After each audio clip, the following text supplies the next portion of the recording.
Hello, hello, hello. Welcome to another full edition of the Narrator Podcast.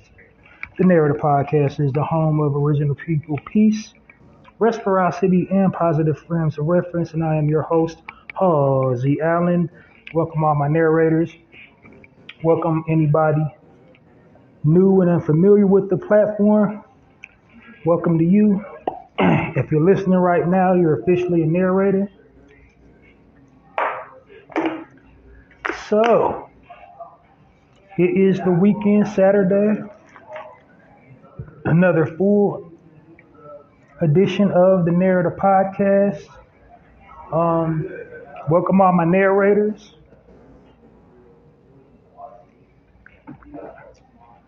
Peace, family. All right, so first things first, before diving in, I gotta apologize for my live feed on Thursday. If you was listening to me when I was live, I was having technical difficulties with this platform that I'm on. So like when I'm broadcasting live, I don't know if I'm transmitting sometimes. And what was happening when I was live on Thursdays is the signal kept dropping. And, after I'm done, it usually like I can go back and upload it to all my, social media platforms. And what happened was every time the signal would drop, it would just like stop the segment. And so longer story short, when I went to go share it back on social media, my live feed that I did on Thursday back on social media, it split it up into sections. So it was like I had to do it like when I edited part 1, part 2, part 3, because it was like it didn't upload. So another creepy thing is it didn't upload to my YouTube and my Twitter, because every time I broadcast live, it automatically on this platform uploads to my Twitter and YouTube, and it did not. So I knew something was strange after I ended my broadcast, and then of course, if you was listening, I had to re-record again. And longer story short, it got split into 3 sections. That's technology for you. That's why I'm always preaching about, don't freak out over this new technology with like AI and robotics. It is the wave of the future, but like all technology, it has like kinks and glitches that has to get ironed out. And so, computers are not perfect because man is not perfect. Man designed computers. So, we're not all going to be replaced by robots and AI. That's my point I'm trying to make.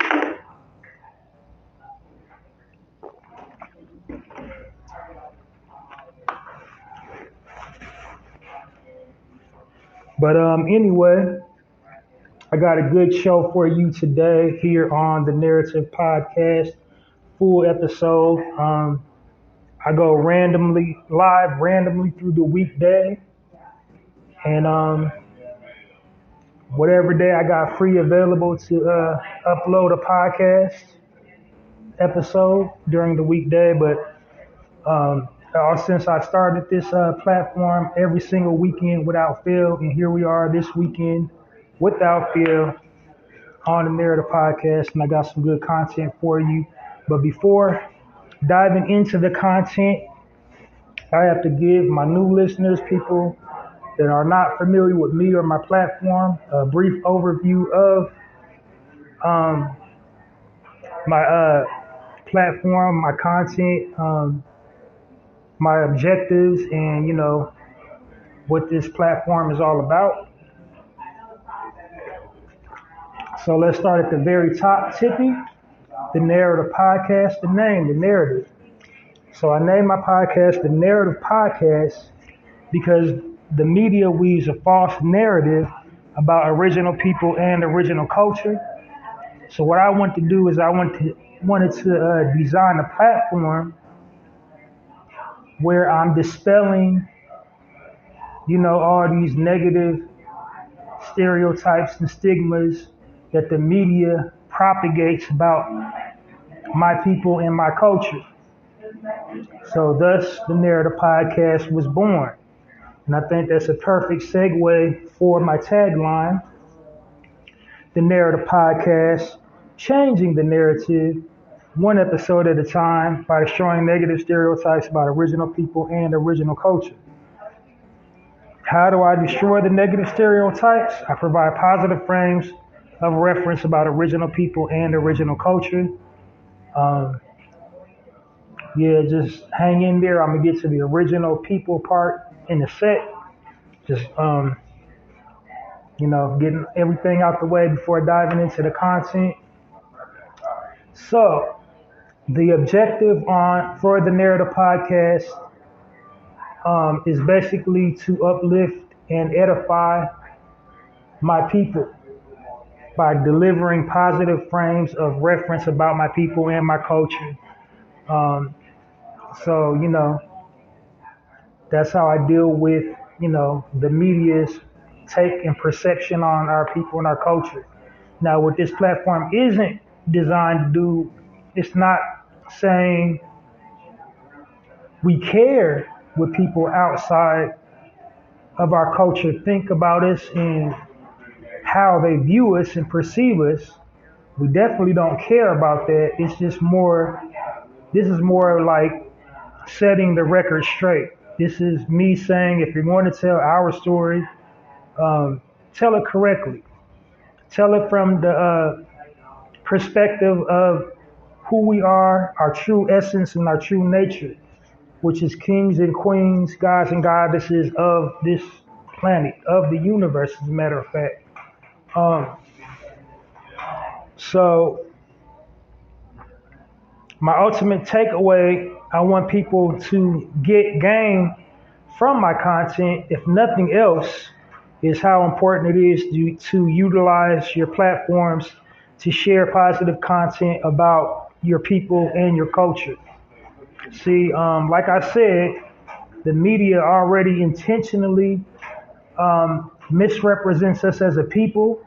They intentionally misrepresent our culture. They primarily do this for profit, to sell news, but then they also do it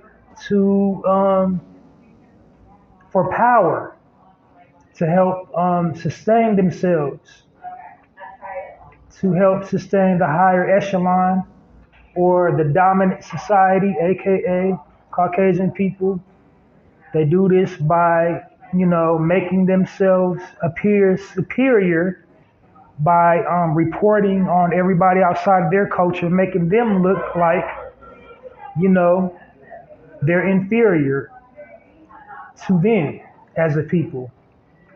And they do it to everybody, but they especially love doing it to our people. And they love doing it to our people because out of everybody else in the world, we frighten them the most because they know who we are, what we're capable of doing. So they basically, weaponize the media against us to basically box us in, to have people outside of our culture, looking at us a certain way and treating and reacting to us a certain way based upon the positive frames of reference they put out about our people and our culture. So again, it's up to all of us This is why I call my listening audience my narrators, because we're now living in the digital age, and you're judged based on the content that you're posting online. You know, people judge you as a person uh, uh, based on the content about yourself that you're posting online. They're judging your character. They're judging your hobbies, upbringing, belief, and value system, all based on what you're posting online. So just imagine how we look as a people about the types of things that we're posting online.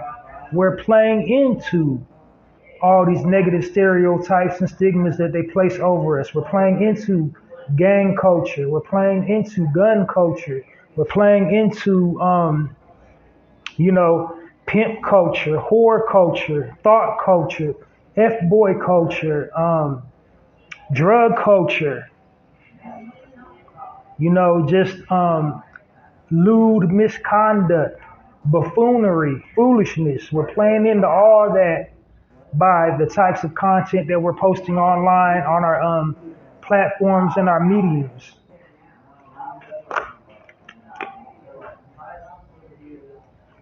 So the types of content that we should be posting should be more content reflective of who we are as a people. The type of content that we should be posting is the type of content that I deliver every single weekend without fail. I deliver, stories about us triumphing in the face of adversity, us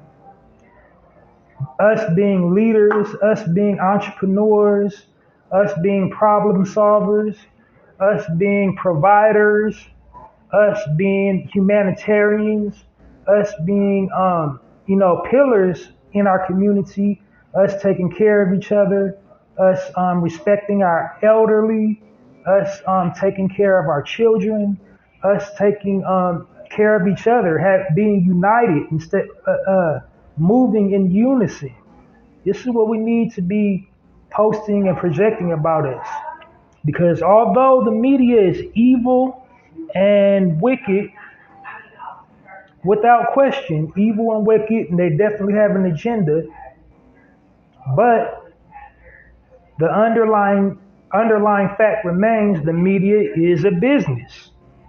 And so, as a business, they're using a business mind to produce this propaganda about our people based on the content. They're doing statistical research. So in business, the first rule of business is supply and demand. So this is why they're putting out all these crappy movies, all these crappy television shows, all this crappy product,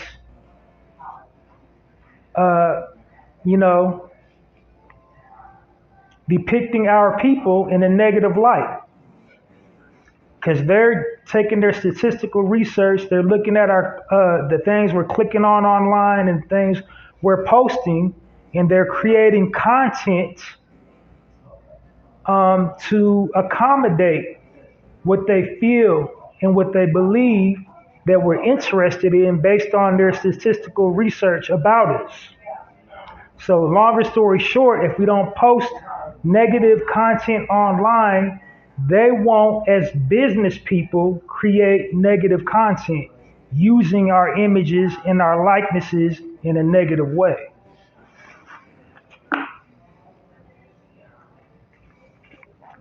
So it's not a definitive end-all be-all answer about the way we're portrayed in the media, but it's definitely a step in the right direction, and we all need to take the vow, we all need to take the oath and become narrators and tell or narrate our stories in a proper way.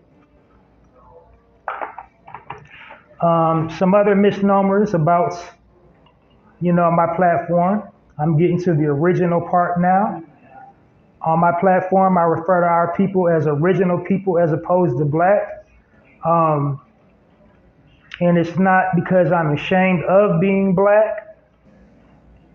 I definitely don't have a problem saying the word, well, I do have a problem saying the word black because I believe in the power of words, and people that do not look like us has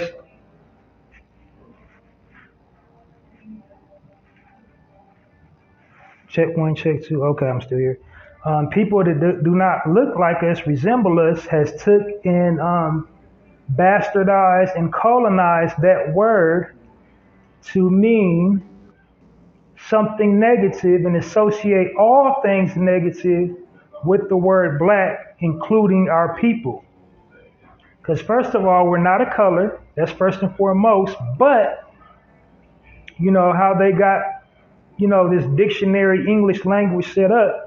That's the only color in the color spectrum that denotes origin. Meaning, like, we're the only people linked to a color. Nobody else is linked to a color. Like, Asian people aren't, linked to the color yellow. So-called Native Americans, I say so-called because we are the original natives. So-called, Native Americans or red people aren't linked to the color red, but we're erroneously linked to the color black thanks to the colonizers. And what I mean by that, you can just basically go into any dictionary and look up the word black, and you will see all these negative words, all these negative sentences instructing you how to use the word black.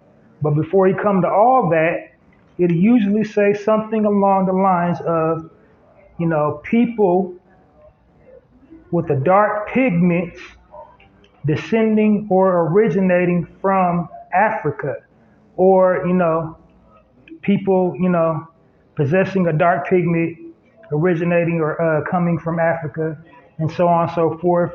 You can look it up. You can pull out your device. You can go, look in the dictionary. You will see exactly what I'm talking about. That's the only color that denotes people. And like I said, no other, color in the color spectrum listed in the dictionary is linked to people. Only the color black. And so, like I said, I believe in the power of words. And once you release it out of your mouth, once you speak something out of your mouth, it releases, it takes on, reality. And now originally, at the beginning of time, our people, we created everything. We created or originated everything. Not only that, we were the original man and woman on this planet, and there was not one corner of the globe that we did not inhabit. And contrary to all unpopular belief, we didn't get to all these places in the world via slave boats. We already originally inhabited damn near every civilization you want to name. It was already there. Because this the Earth's, geographical landscape has changed like many, many, many times throughout history, especially here in the Americas. You will see there's literally pyramids right here in America. So at one point in time, this was, what they now call Egypt.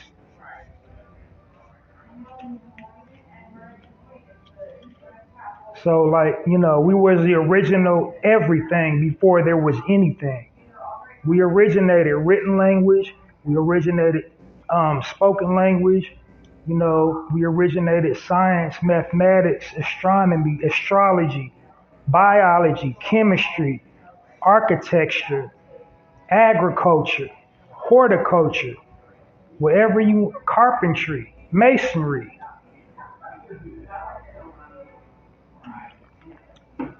Medicine. Everything came from us. We were and are the original man and woman of this planet. And then so more to the point with the power of words, when you look in that same dictionary that the colonizers demonized us in and look up the word original,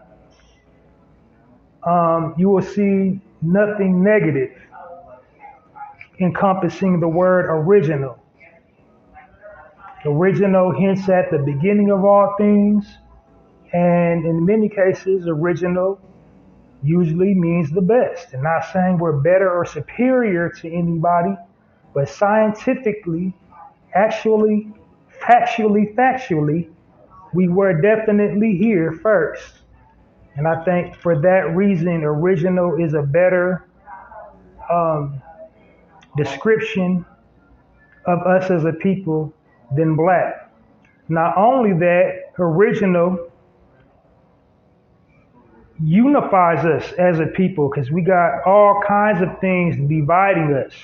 We got all these different geographical land masses dividing us. You know, some people are from in the islands. You got the Caribbeans, you got Barbados, you got, you know, every type of island you can think of. You got our people on it, and they have their own cultural identity, refer to themselves as different pronouns, you know, different languages, different religions, different philosophies, ideologies, you know, anything that can separate a people, we got within our people. But the one thing that we have that unifies us, that binds us together as a people, is originality. You see that carbon we all possess, aka melanin, that's the tie that binds us together. We are original men and women, and we can all trace, no matter where we're located in the world, we can all trace our lineage back to Africa. So therefore, I believe original better, you know, describes us as a people than black. And I will refer to our people as original people as often as possible throughout the podcast for that reason. Next thing, order of business to get out the way. This podcast, I try to, you know, keep it as simple as possible, meaning like I try to make it time sensitive. I try not to exceed 1 hour per broadcast. The reason why I want to do that is because I want to engage my listeners. I want to make it, you know, concise, keep all my content, my subject matter cohesive. I want it to have a nice flow to it. I want a clear starting and stopping point. I don't want to, like, you know, ramble on and go down rabbit holes. I want all my points to connect.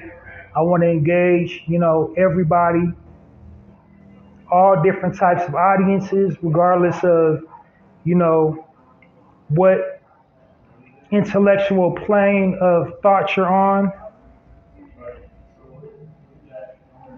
I mean, like, you know, regardless of, you know, your learning, whether you're, you know, third level intellect or just somebody with little to no education, you know, I want to accommodate everybody. I don't want to leave anybody out. I want to appeal to the masses. So I use the KISS formula, which is keep it simple, silly. I don't want to overcomplicate anything. I also don't want to dumb myself down and water my own intelligence down. I want to be like right there in the middle pocket. So I want to, you know, all my the knowledge to be highly accessible. You won't have to clear your entire schedule to catch up on an episode of the Narrator podcast if you missed the episode here and there. So for that reason, I try to keep them very short.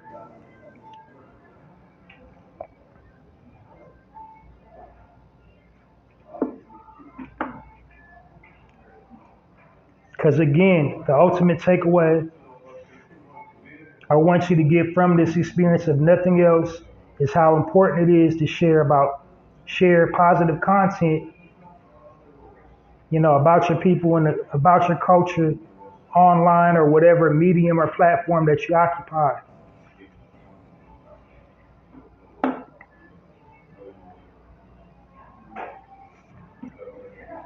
So my goal here is to inspire, uplift, and motivate.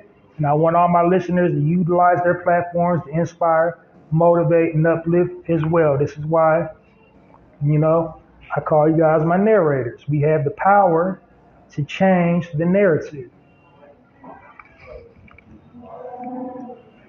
Also,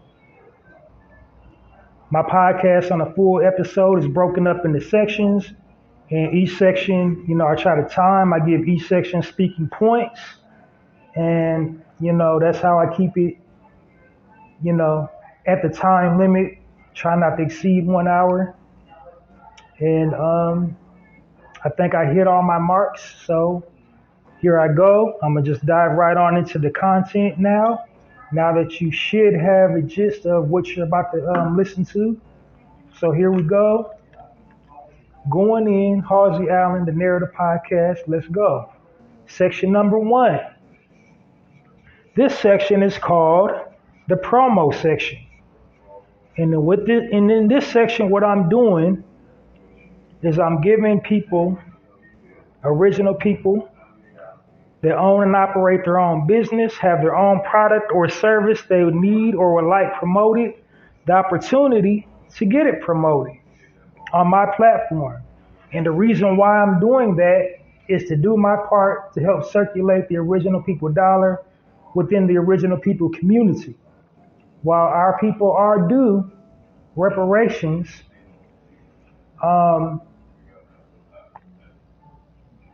until we get it, until we figure out a way to get it, we need to support one another. We need to patronize our own businesses, and we need to promote our own businesses. So that's, why I'm doing that section, to make, businesses, people will be aware of businesses and to go patronize those businesses so that our communities will grow and flourish as the business owners will hire their own, buy land, buy property, and, we'll have our own, economic base without having to be dependent upon or relying on anyone other than ourselves. So that's how I like to look at it. A few people has hit me up. I have advertised a couple times on here, but I have a platform. Utilize it. I'm not charging no money. All publicity is good publicity, so you might as well hit me up. So speaking of hit me up, Halsey Allen. If you need or would like some free promotion, hit me up at Passion webmail at poeticpassion.host, and in the subject bar type promo. Body of the email, tell me a little bit about yourself, business, product, or service that you need or would like promoted, and I will promote it right here on my platform for 110% free. And that's all you have to do is hit me up, Halsey Allen at passionwebmail at poeticpassion.host, and you will get your, project promoted. Sounds easy enough? You got it? Cool. Here we go. Second section. This section is called the contest section. I'm hosting a contest for my loyal listeners and supporters of the Narrator podcast by giving you guys the opportunity to win a prize for supporting me. And to participate in the contest is 110% free. I'm giving, the prize is a bulk supply of your favorite snack food item. And you win the prize just simply by entering the contest. The name of the contest is called the Chew On This contest.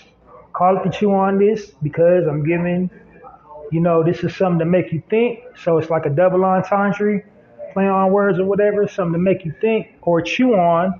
And then for the prize, a snack. And what do you do? Usually with snack food, you chew on it, get it, chew on this. But to enter the Chew On This contest, hit me up. I'm using the same email address that I just gave for the contest promotion. So here's where listening skills comes in, guys. Listen, because the way I'm separating the two is in the subject bars. So listen very carefully right now, okay? So to enter the Chew on This contest, hit me up, Halsey Allen, at Passion Webmail at poeticpassion.host. That's the same one I just gave for the promo. The way I'm separating the two is a subject bar. So for the Chew on This contest in the subject bar, you would type Chew on This / or - shopping while black. Shopping while black is the topic, the contest topic. And if you don't want to type the entire word shopping while black, you can type SWB in all caps. That's perfectly fine. But make sure you put it in the subject bars. Chew on This contest / or - shopping while black, or SWB in all caps. Body of the email, make sure you include your mailing address so I know where to send your prize, which is a bulk supply of your favorite snack. Then, of course, include your most recent shopping while black experience, because that's the contest topic, shopping while black. And then also include what type of snack you would like. I don't know what to get you if I don't know what you like to snack on. So make sure you include all of that in your entry form when you enter. And again, entry is 110% free. So I'm going to run it back one more time before moving on to the next section on the Narrator podcast. So to enter the Chew on This contest, hit me up, Halsey Allen, at passionwebmail at poeticpassion.host. Subject bar, type Chew on This / or - shopping while black, or SWB in all caps. Body of the email, make sure to include your mailing address, your shopping while black story, your experience, your shopping while black experience, most recent one, and then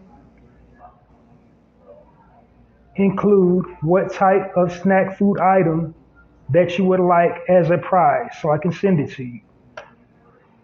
Okay, simple enough. All right, now on to the next section of the Narrator podcast, which is actually kind of the first section of the Narrator podcast.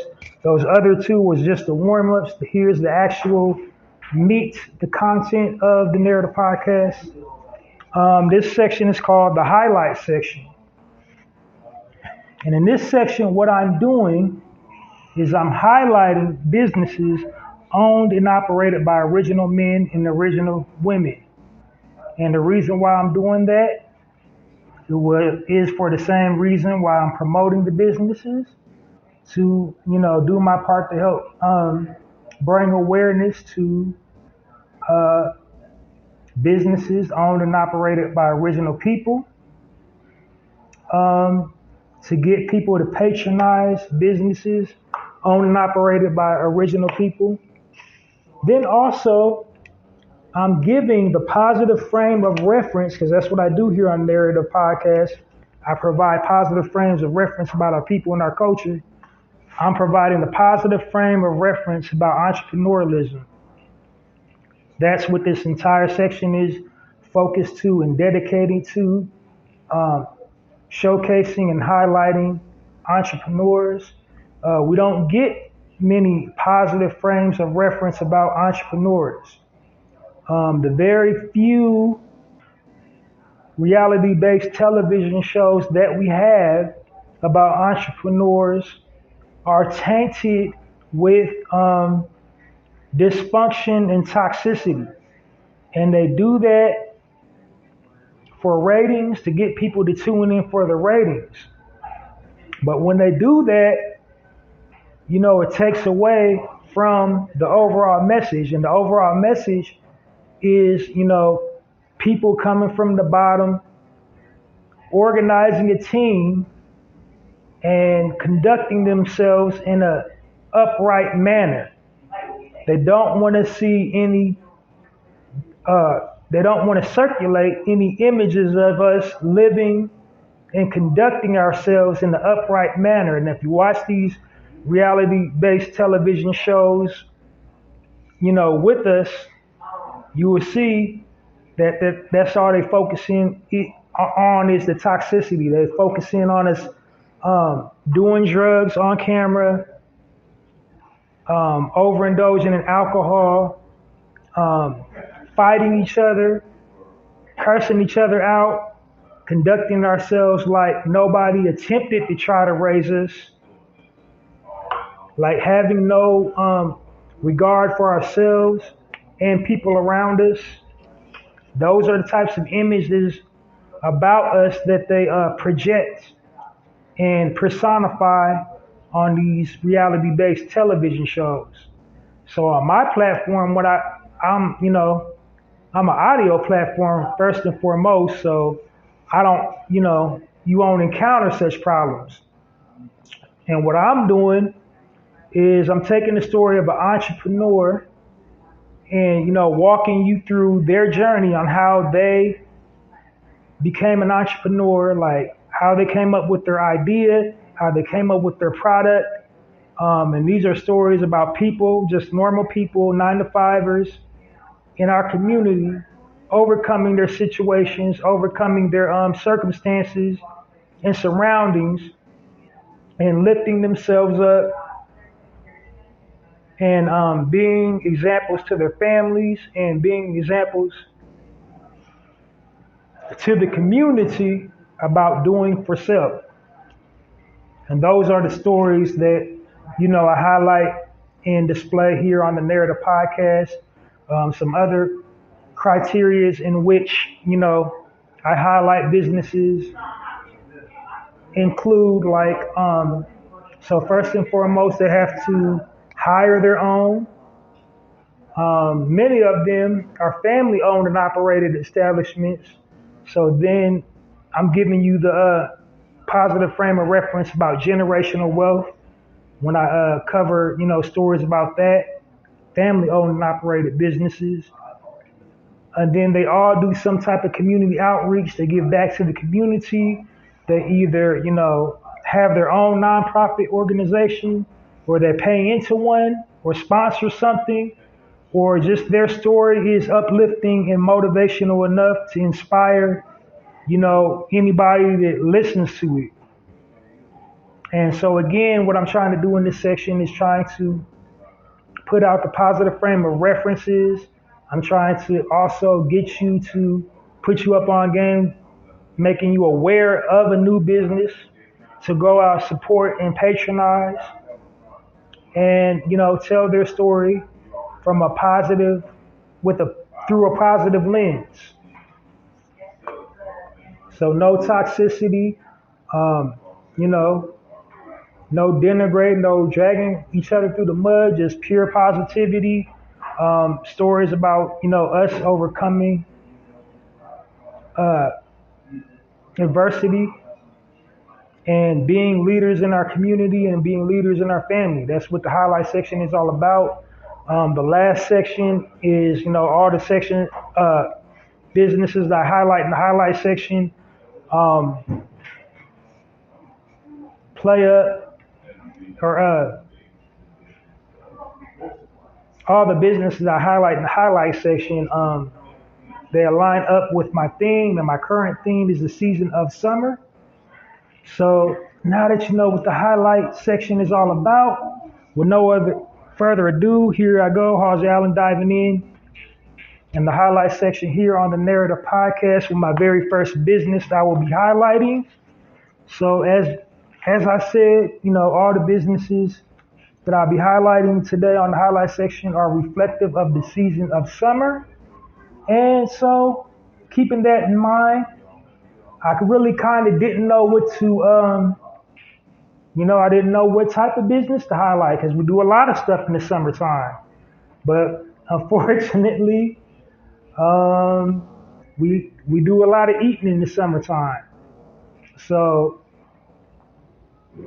I decided like, well, what type of food establishment should I tell people to go patronize? Because we have so many. And then I looked on the calendar and realized today, what today is. So today is July 29th, Saturday. It marks National Wing Day. So the businesses I'll be highlighting today on the Narrator podcast are businesses that specialize in selling chicken wings or chicken wing like food. And you will find out what I mean in a second, because the first business that I'm highlighting in the highlight section on the Narrative podcast is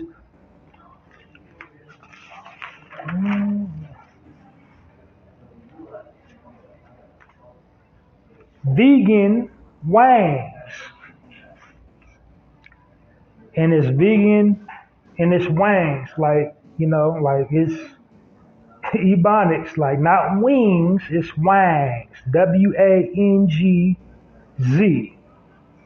Straight up, not lying. Not wangs, it's wangs with a Z. Let me see. I'm gonna double check, fact check, because sometimes I'll be recording wrong. I don't want to put out misinformation on my platform.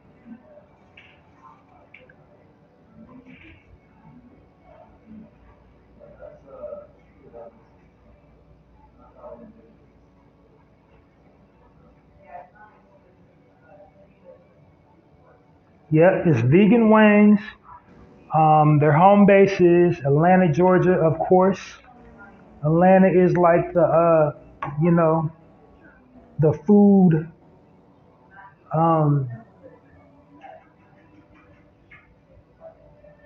capital of the world. Is like, I don't think nobody can argue. Like, you name a type of food, they got a specialty restaurant in Atlanta. Like, if you like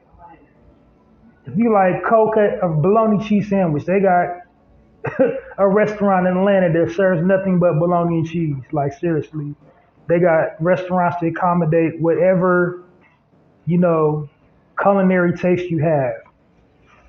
But this business is vegan wings, inspired by this brother. I believe he's of Nigerian descent. So if I mispronounce his name, apologies. But I'm gonna do my best. It's Namandi Arnis, and he established the restaurant in 2015. And it came out of because, he grew up as a vegan in the 80s. So his family, they were plant-based before plant-based was a thing. Back then, outside of just fresh fruits and veggies, all the vegan had option was tofu. This is like way before cashew cheese, way before, any of the plant-based options we have now. Like, he was living that lifestyle way back then. So basically, living in Atlanta, they got more wing spots, chicken wing spots than almost anything down there. There's like a chicken wing spot in like every neighborhood in Atlanta. So it only made sense for him to, cater to people who also, grew up plant-based as him. And when you're, vegan or whatever, plant-based, you're looking for new ways to indulge. Because it's like some people were not born and raised plant-based. They made the transition, like I made the transition. And there's not a lot of options. You miss that, fast food. And so when you find plant-based spots, it's a rarity.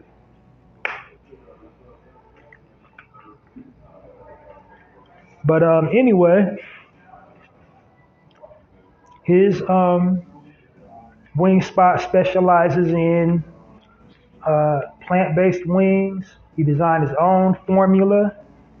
He mostly uses either one or two options. He has wheat portion, GMO-free, wheat protein, excuse me, or you can have fried oyster mushrooms, either one of the two. He has all kinds of sauces. The sauces that he's most famous for is the traditional buffalo, Thai sweet, ginger, teriyaki, mango habanero, and of course, ATL staple, that lemon pepper. So to indulge in some vegan wings, hit that brother up at veganwings.com or go into pull up on his spot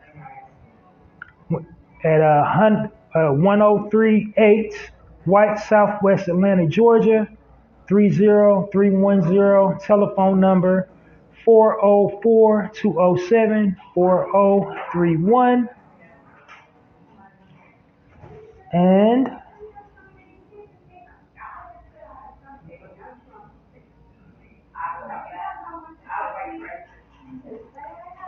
go get some curbs. He got a curbside pickup. So basically, he's like a pop up, and you got curbside pickup. You can go online, place the orders in. There wasn't a lot for his origin story. I mean, other than the fact he's vegan, he didn't. That's what I do when I'm putting together the highlight section. I try to get everything I can get about the person to start the business, because like I said, I want to walk you through their journey as an entrepreneur. Show you, or rather tell you, because it's an audio platform. All the trials and tribulations they went through, things they encountered on the way to starting their own business. So I want to try to attempt to navigate you through their journey as an entrepreneur.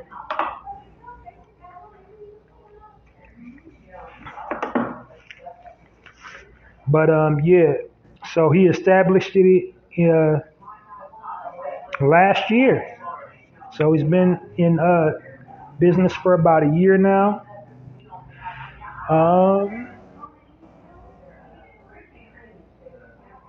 He also advertises on Facebook, Vegan Wings, so you can hit that up too. You can see his story, all his sauces, and what the product actually looks like. And so that'll do it for Vegan Wings. Join me in giving this brother a warm narrative podcast round of applause.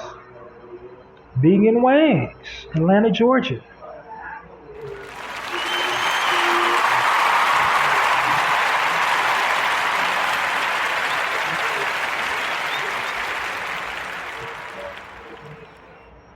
All right, next business that I'll be highlighting in the highlight section of the Narrator podcast is Wing It. And it's, Wing It, no space in between it, is like all one word.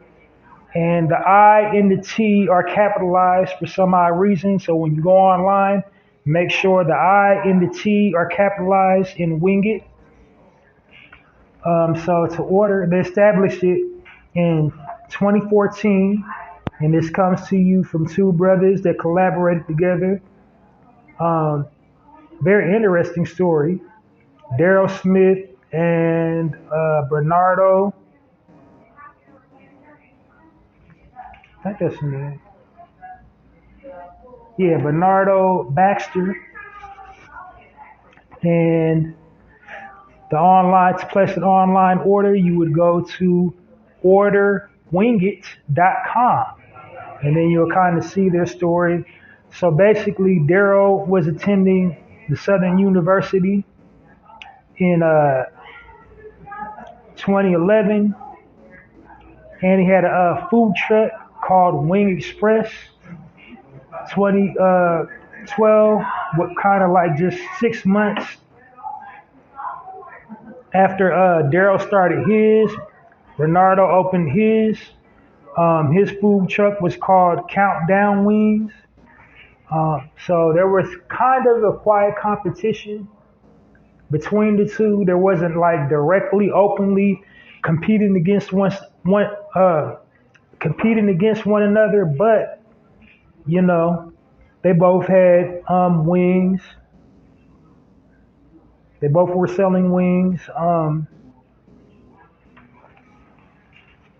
Then one day, as fate would have it, they had a mutual friend, and they met through the mutual friend, and so they both had similar interests, and it was just a story of like minds coming together, like attracts like type thing. And so they decided to collaborate instead of, spending all their resources trying to go at it solo. They decided to collaborate and go into business together and, combine their acquired knowledge of the business. And now it's thriving. So, bam, and that's how Wing It was born. What separates them from the other establishments is their signature sauces. They got a sauce with a very high Scoville unit called Hot Damn Sauce. They also have in-house lemonade. The pineapple flavor is their staple. Their signature lemonade is their pineapple lemonade. They also have ices, alcohol. They sell alcohol, so they're also noted for their daiquiris, frozen daiquiris. Another staple they have is pickles, deep fried pickles, with their own in-house sauce for that, a Cajun style sauce for their deep fried pickles. And then they also have, of course, vegan options. They also sell vegan chicken. I'm not quite sure what their mixture is. I went to their Facebook site, and it looks to me like they might be using a vital wheat gluten. That's the consistency of their vegan wings. So yeah, that was a story really worth sharing on so many levels. They started out as rivals in the food industry and ended up, combining their talents and pooling their resources. And now they are a force to be reckoned with in the industry. They hire their own. They got their own, signature training program. They also offer franchise opportunities. So it's either like you can work your way up through their ranks as a wing person, or you can get your own franchise through them and get your own like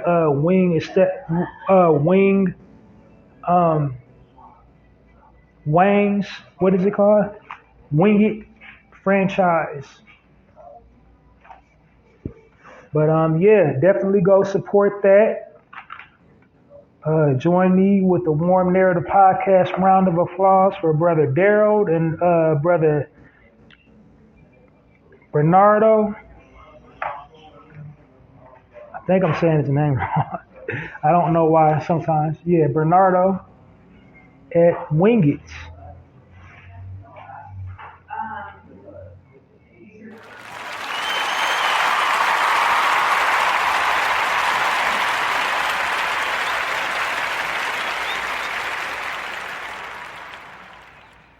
Now, last but not most certainly not least, save the best for last. Her story, out of all those stories, is the most inspirational. This sister right here, she She has a more diverse menu. She specializes in wings, but she also sells plates, like every type of food item you can think of. She sells like appetizers, egg rolls, tacos, nachos, um, also classical plates, soul food plates, greens, yams, baked mac cheese, meatloaf, chicken, all that. But she specializes in wings, so keeping in theme with the that it's National Wing Day. She specializes in wings, but she has a plethora of food items on her menu. But she's most noted for her wings, and this is called Wings, Rings, and Things. And the proprietor is none other than the sister name by the name of Tina Markia Jackson. And it was established in 2018. You can call her at 273 675 9295 or go online, wingsandgreens.com, the place to order, or go to the physical location in Chicago, Illinois, on the south side, 676 South Chicago, Illinois, 6037 is the physical address. Now, I said I saved the best for last because her story is the most inspirational story out of the previous stories that I shared.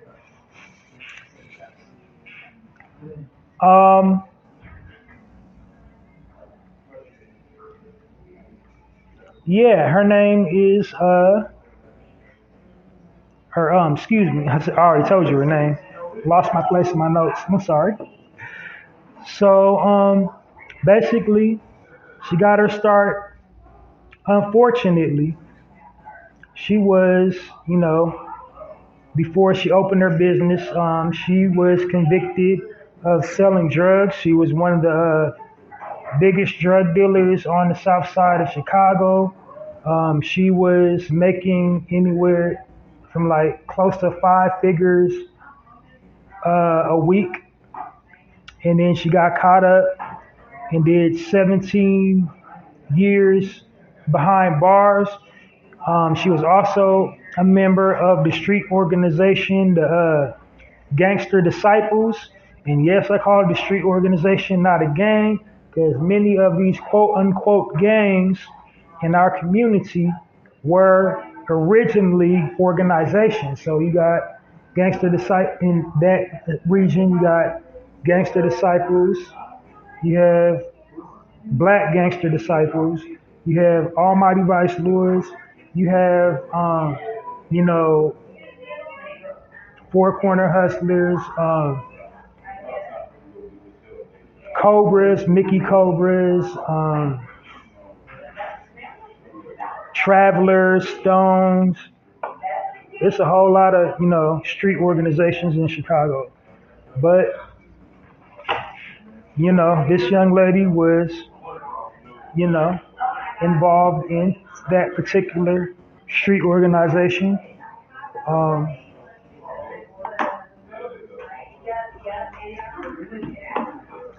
And also, if you didn't know, just a sidebar right quick.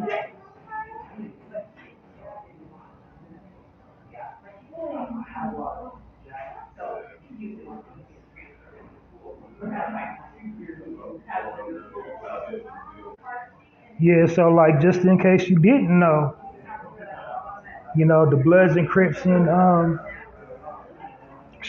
California, they also was originally street organizations made to protect our people from the police, but then through corruption and infiltration, they turned into, a gang. So like the Crips, their original purpose was to serve the community. The acronym stands for Citizens, Resistance, and Progress. And the Bloods, brotherly love overrides destruction. And their purpose was also to protect us from the police. But, over time, it took on a different meaning. The powers that be corrupted those particular organizations. But anyway, more back to this young lady's story. So yeah, she was a member of the Gangster Disciple Nation. While incarcerated, she changed her life around. She obtained an associate's degree in a local community college near the penitentiary that she was serving her time at. She also acquired a degree in the culinary art program and also a career diploma in being to be a custodian, so like facility maintenance program. Um, Also, while incarcerated, she became a devout follower of the Christian faith and had her own jailhouse ministry. She also organized a dance troupe. She taught Bible study, and she also tutored other inmates on how to read and how to prepare for their GED.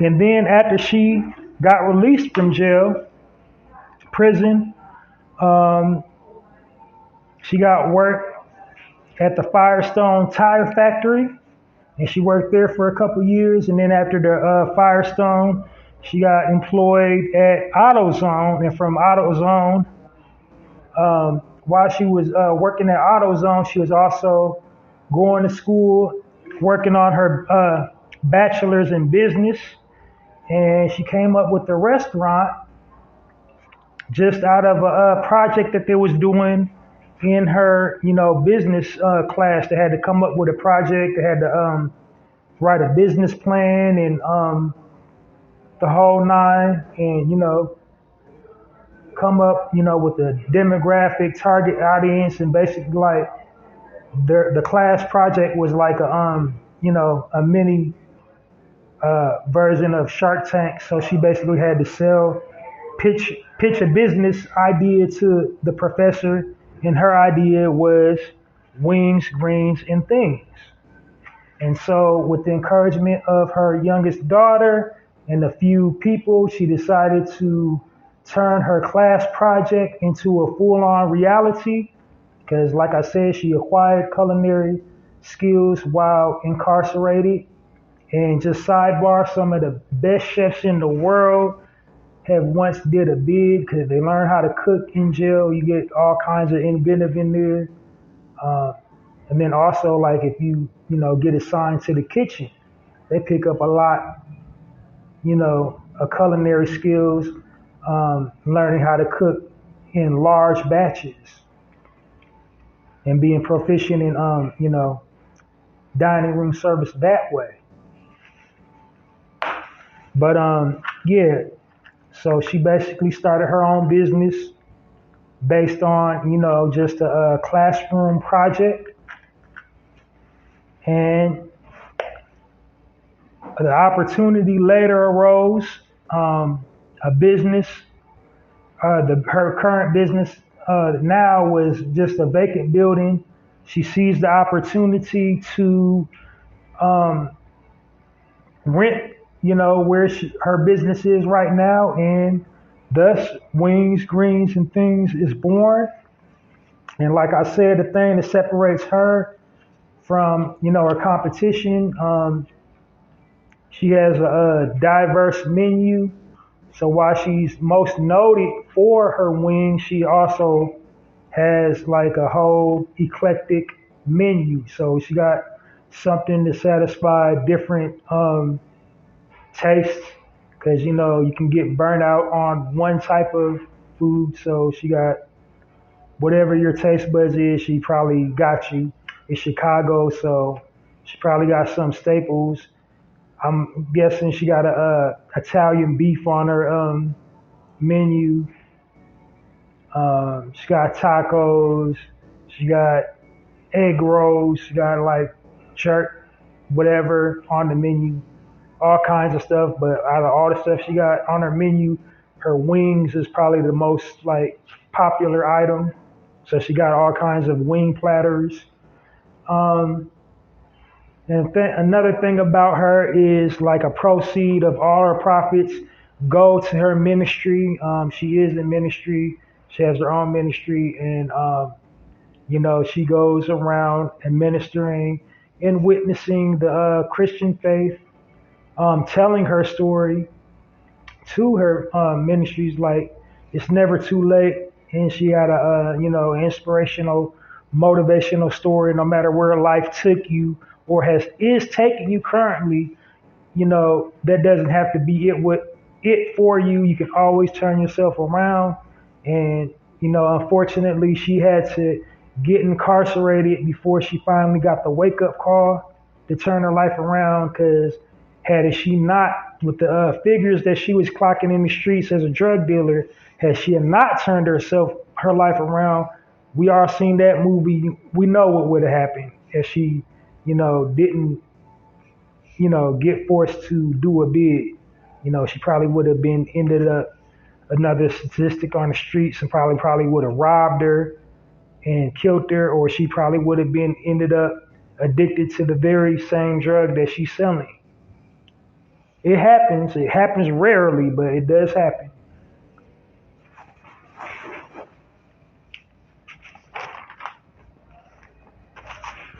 All right.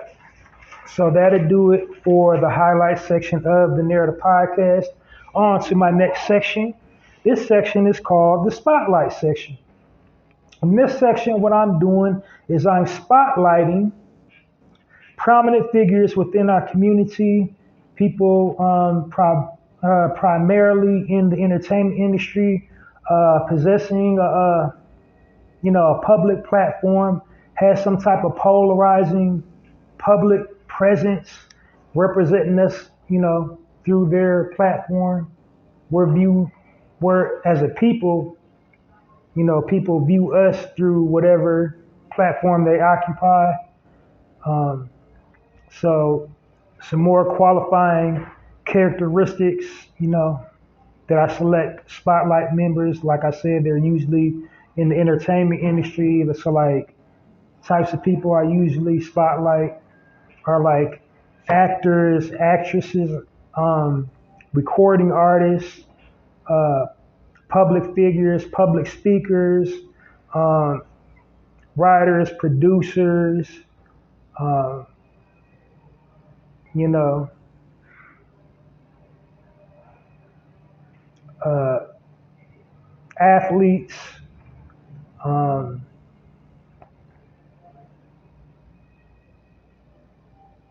poets, just religious figures, just basically anybody, like I said, with a polarizing platform and projects a polarizing presence in the eye of the media.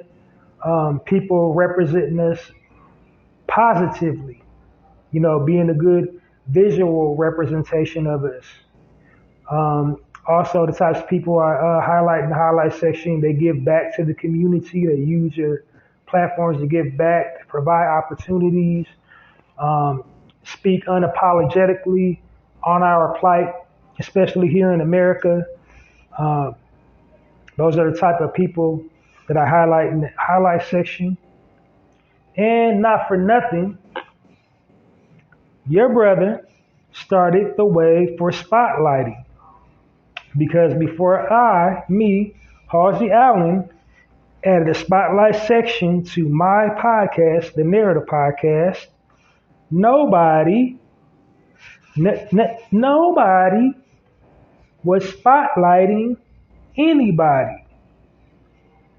Now, every time you go and look at somebody with a talk show or interviewing a host or interviewing a guest or having a famous person come through to rap with them or talk with them or whatever, plug whatever they got going on, they say, today on the such and such, we'll be spotlighting this person. Now everybody spotlight somebody. Nobody was spotlighting anybody before I added a spotlight section to my podcast, the Narrator podcast. So I'm not really trying to be braggadocious. The whole purpose of me adding a spotlight to my podcast was to, encourage people to say positive things about their brother and their sister online, because unfortunately, we're the only people that utilizes our platforms to kick dirt on each other. Like, we're the only ones that sit up here and drag each other up and down social media. Like, nobody else does it but us. And we rarely get paid for doing it. It's like, the powers that be stir the pot up and they create the conditions for us to say bad things about one another online. And they reward us and incentivize us with either money or clout. And we take the bait every single time. And, we're the only ones that end up paying for it. Because then it's bad feelings, and unfortunately, in the hip hop, it's bloodshed many times. And all for what? Who are we putting on the show for? But I digress. Like I said, I created the spotlight section to put out positivity in the atmosphere, to create the healthy habit of using your platform to speak about your brother and your sister in a positive way, to big them up and acknowledge all their accomplishments, and something to say something to them uplifting and empowering, instead of denigrating and dragging each other through the mud. So I feel kind of good about that so many people are doing it, because as they say, as the old saying goes, imitation is the best form of flattery. So many people now are having spotlight segments onto their shows that didn't have spotlight segments before, and I feel good, that I inspire people to do that. So even though that they don't, openly endorse my platform or shout me out or even go out of their way, be like, Halsey Allen, who's that? Never heard of him. But you heard of me because you got a spotlight section. Proof's in the pudding. So it's all good. I ain't mad. I started the trend for spotlighting. You're welcome. Right here on the Narrator podcast. Your brother, like no other, Halsey Allen. You are now listening to the Narrative Podcast with Halsey Allen. The Narrative Podcast is changing the narrative one episode at a time.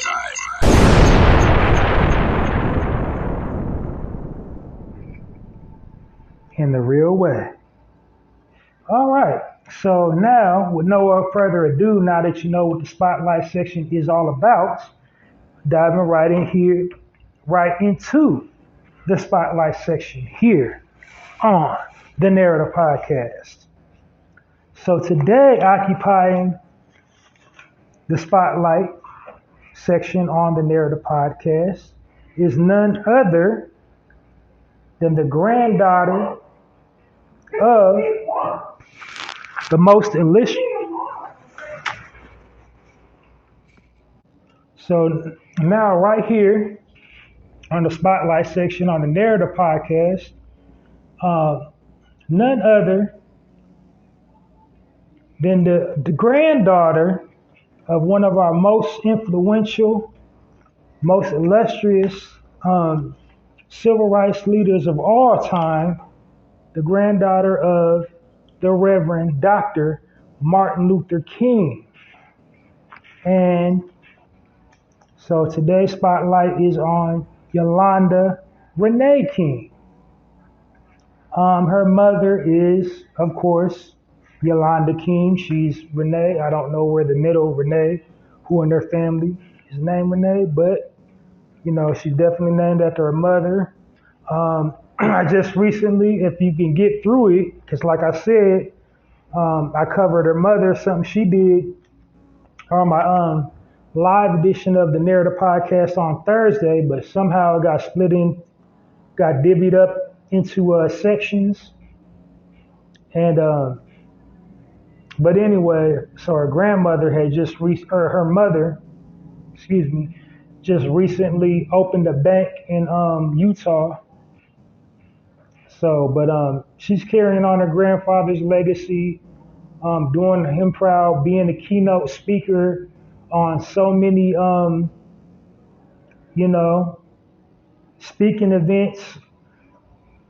She speaks very articulately. She's always doing some speaking at empowering events for young people. She's most recently written a book titled Dream World, Carrying the Light from my grandparents, Martin Luther King Jr. and Coretta Scott King. And so, you know, she's doing phenomenal things. I think she just recently turned 15. So there's all kinds of things coming over the rise for her. She's already, you know, walking in greatness. And so she's been like guided. All of her steps have been guided. She's going into the right direction. You know, the upliftment and embetterment of her people has been instilled into her at that early of an age. She's tapped into, you know, the needs of her people, and she's using her platform to speak on the causes and needs of her people at that young of an age.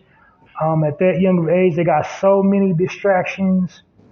They got the internet, they got social media networks, so many social media networks, video games. You know, we didn't have all those distractions. You know, I'm a Gen Xer, we didn't have like half the things these guys had. Like, I think emerging technology, when we start coming to age, was like the Apple. I think when I was in middle school, like the most high-tech computer we had was the Presario with the built-in, like that when CD-ROM. That was the emerging technology. Like they was just putting CDs in the computer when I was that age.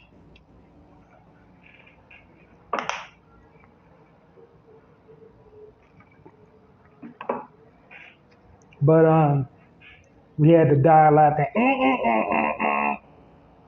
We didn't have like a whole lot of, you know, internet back then. Not too much on the internet, but yeah. I think we had chat rooms.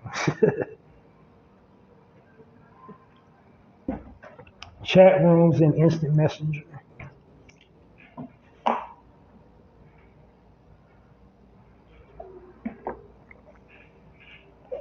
But you know, she's, you know, walking in the footsteps of greatness and being inspiration and motivating her generation, and trying to inspiring and motivating her generation to, you know, walk in greatness and inspiring them to, you know, have some self-esteem and self-awareness, because we're living in the age of, you know, corruption.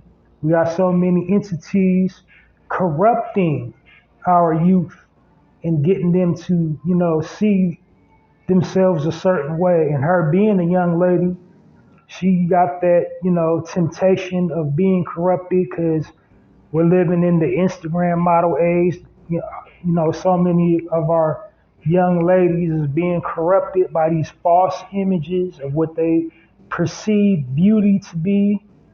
They think they have to, you know, get naked on Instagram and fans only to be quote unquote beautiful. They have to show their naked body. But this young lady is leading the way with her intellect and being passionate about inspiring change and being the change for her generation. And that's a refreshing, very refreshing breath of fresh air to, see our young ladies, moving so charismatically instead of pretentious and shallow. Because this is like what the media is cranking out, all about the looks. They're just pushing plastic surgery and they want everybody a certain body type and, again, showcasing nudity and having low morals and no scruples, loose morals and no scruples, and that gets rewarded. But like intellect gets put on the back burner, and so it's easier to go, for that to get traction with whatever you're working on, but it's more difficult to do it the right way. But she's doing it the right way.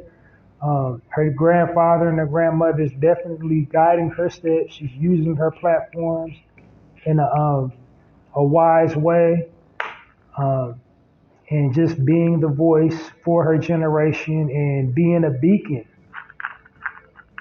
that, her grandparents' legacy is still alive. So join me in giving a warm narrative podcast round of applause for young Miss Yolanda Renee King.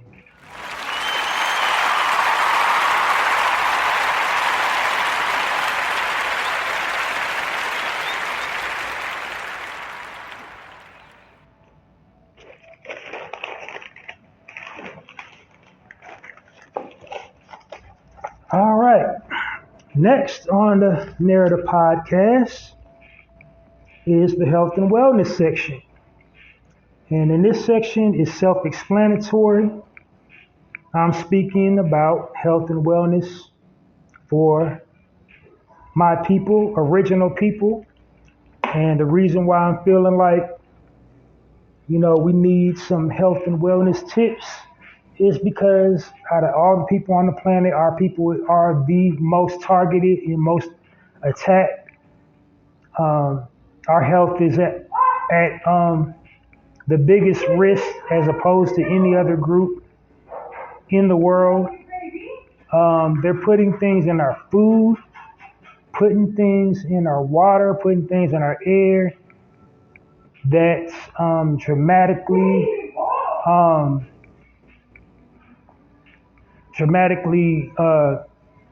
interferes with our genetic makeup. It either changes it, rewrites it, or completely destroys it.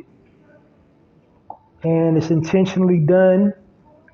So that's physically, mentally and spiritually. Like I already told you, they're, weaponizing the media against us to, trying to desensitize us from violence and make us accept a certain lifestyle and view ourselves a certain way. And then, of course, given the negative frames of reference to people outside of our culture, to have them also view us and treat us a certain way based on the frames of reference about our people and our culture that the media gives them. So we got a lot to contend with. So what this section is dedicated into doing is giving us ways to armor up in all the areas in which we are being attacked physically, mentally, and spiritually. So for types of, physical stuff, types of tips you will hear from me in this section on the Narrative Podcast. For physical threats against us, you will hear, me give you tips about things you can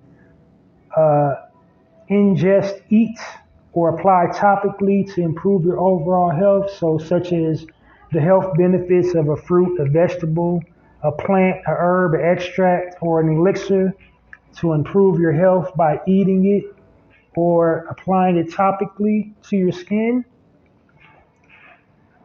or some type of physical exercise you can perform to improve your overall well-being, your vitality to stay healthy. Mental things to keep your mind sharp, such as reading, such as meditating, such as mindful breathing. Things to control, you can do to mentally control your perception, your outlook on life, your thoughts. Spiritually, praying and other types of spiritual practices that you can guard your spirit against spiritual attack. Because believe me, there is a demonic agenda, and they are attacking our people spiritually as well. So I give tips about how to stay armored up spiritually. And then every once in a blue moon, I give you, a curveball. I'll talk about, metaphysics, quantum law, divine law. So I'm gonna give you just examples of how to stay armored up spiritually to guard your spirit. All kinds of other metaphysical, quantum, and divine law and principles and stuff like that you can utilize to improve your overall health. And so, disclaimer, anybody is free to listen to my content, to use my content to understand my people and my culture a little bit better, and to engage us a little bit better, because you'll have some positive frames of reference about my people and my culture. So it'll be that there for you in that respect. But then also, the disclaimer is that all my content on the Narrative Podcast is geared towards my people, first and foremost, especially here in the health and wellness section. Because while we are, living beings, we all have different circumstances. What's true for me is not true for you. We all have different, unique genetic makeups. We all thrive in different climates.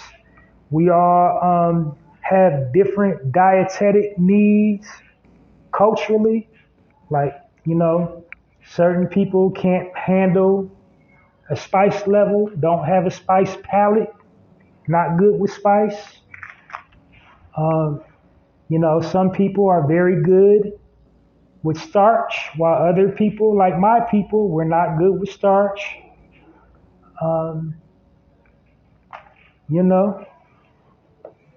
So things of that nature. So we all live on this planet, but we all have different needs and, different emotional triggers culturally. So, some things are just culturally offensive to me that you would hear and just dismiss it as soon as you hear it. But some things are, culturally offensive to you that I probably would, dismiss it as soon as I hear it. But, we're all different. But again, in the health and wellness section, I'm especially catering to my people. So if you feel like you can't apply what I'm saying to your life, not to be mean, it's a reason why you can't, because I'm not talking to you. I'm talking to my people in this section.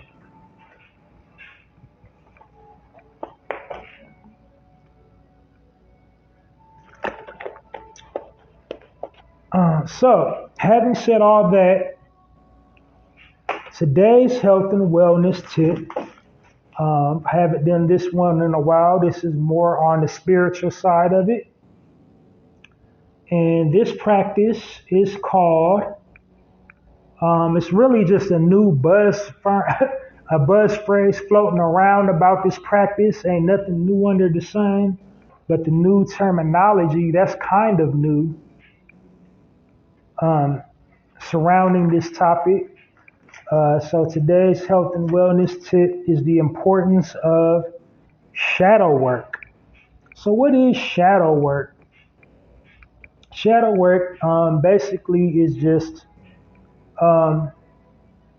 self-love, self-exploration, and self-improvement, aka minding your own damn business. This is improving upon yourself and how important that is. And when you're shadow working, what you're doing is you're working on yourself through isolation. If it was mathematics, it would be like algebra because you're isolating the unknown variable. There's something unknown preventing you from being at the level that you should be at.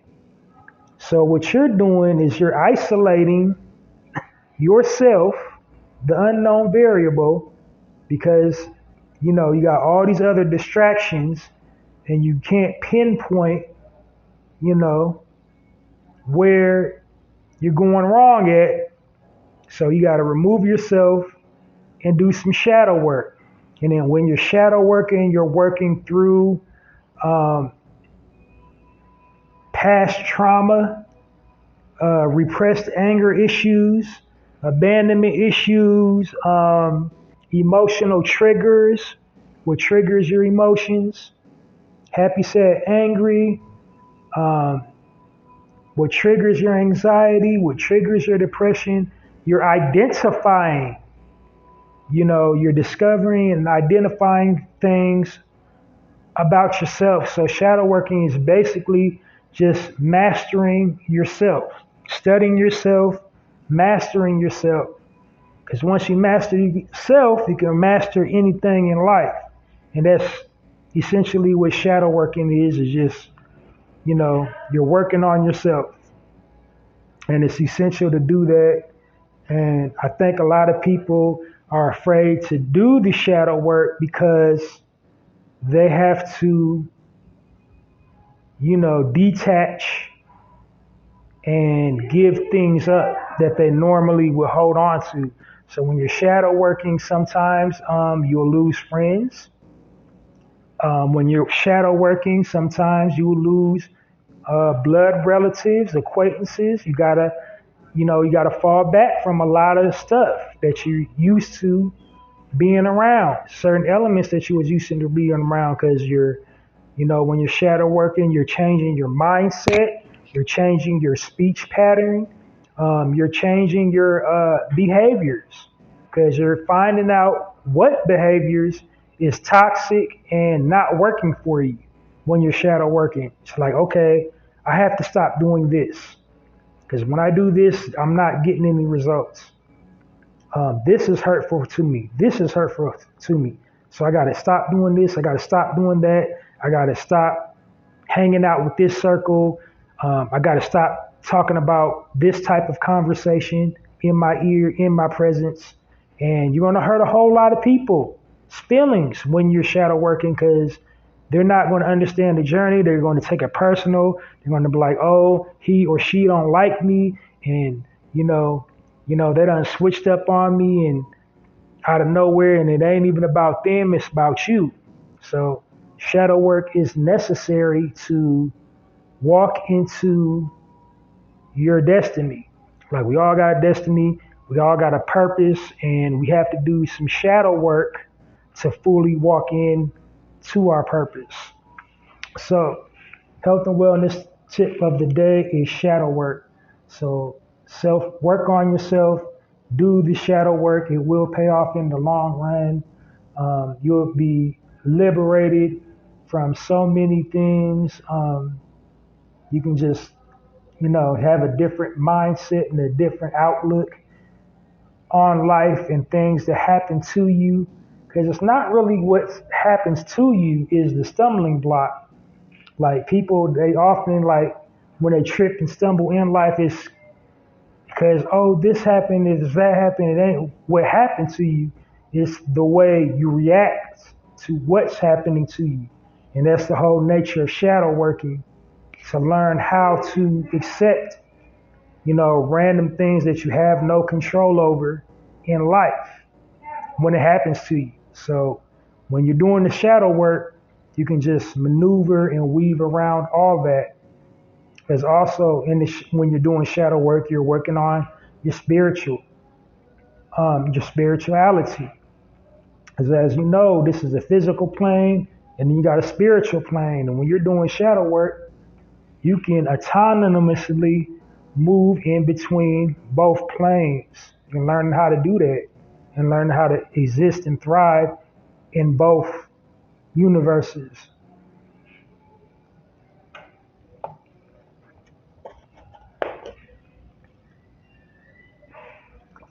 So shadow work is essential. You're the teacher. It's your curriculum. You decide if you pass or you fail. The only way you can fail is to never do the shadow work to begin with. So do that shadow work. All right, that's it, and that's all for the health and wellness section here on the Narrative Podcast. And my next section is the speaking points of the day. And the speaking point of the day is basically current events, current topics, whether it's breaking news or, random breaking news or just something happening in the world. Usually within our community, but if it's global, like how does that affect us as a people? And the reason why I do current events, basically, if history hasn't taught us anything, it's taught us this. If you don't tell your own story, your story will be told for you. So this is me telling our story from our perspective on our own terms and conditions. Current breaking news through our eyes, unfiltered, from the original man and the original woman's perspective. Because the media, they'll go out of their way to flip the narrative and paint us in the worst possible picture they can possibly paint us in. So this is, my attempt at an assessment about whatever is happening in the media and why it's happening. And what does that mean for us as a people? So without any further ado, here we go. Speaking point of the day. What's going on in the news here on Narrator Podcast. First topic. So what's buzzing and trending all over social media land is Ice Cube's Tucker Carlson interview. And Tucker Carlson, he has created a medium for himself by interviewing prominent people from our community about random topics. It was on Tucker Carlson where, Ye,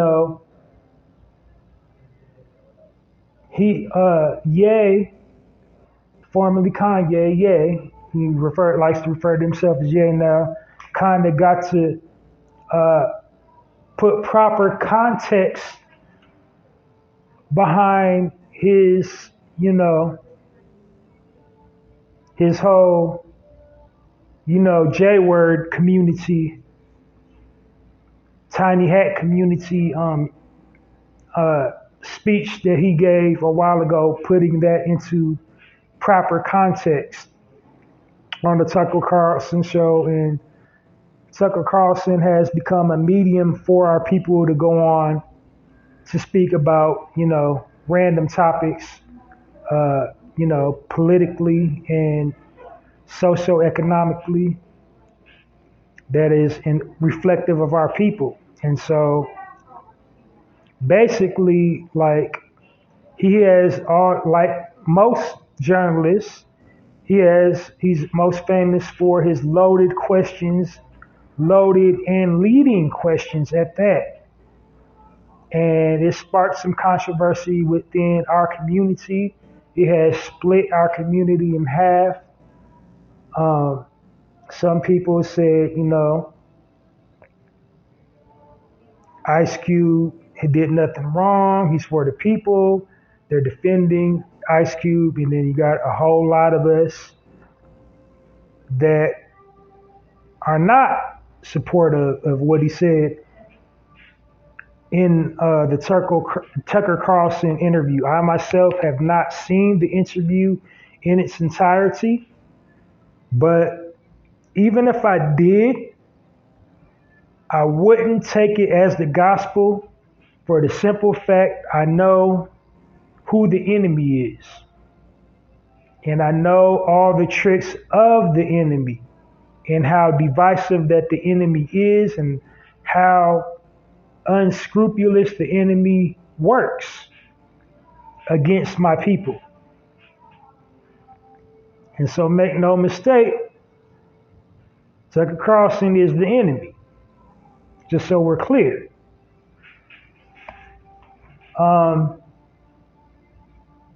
And so when Ice Cube went on that show, I took it like Ice Cube is a very intelligent man. He has not sold out.